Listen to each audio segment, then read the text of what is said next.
Protams, tas, ko es arī gribētu atzinīgi vērtējot līdz šim uzņēmuma vadības paveikto, es gribētu arī atgādināt to, ka nedrīkst apstāties pie sasniegtām.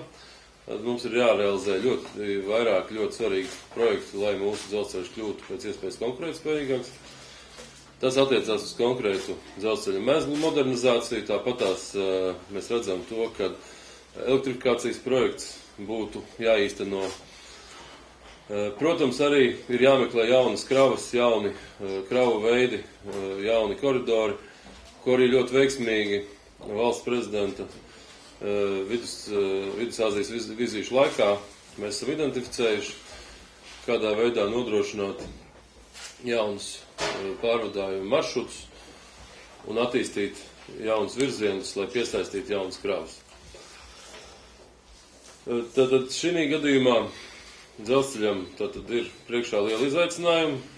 Šis gads izskatās, ka būs nedaudz sarežģītāks nekā iepriekšējais, bet es esmu pārliecināts, ka dzelzceļš ar savu kompetenci, pieredzi spēs ļoti aktīvi strādājot, sasniegt labus rādītājus arī šajā gadā. Vēl dzelzceļam veiksmi, tiešām atzinīgi novērtējot to līdz šim sasniegto. Paldies!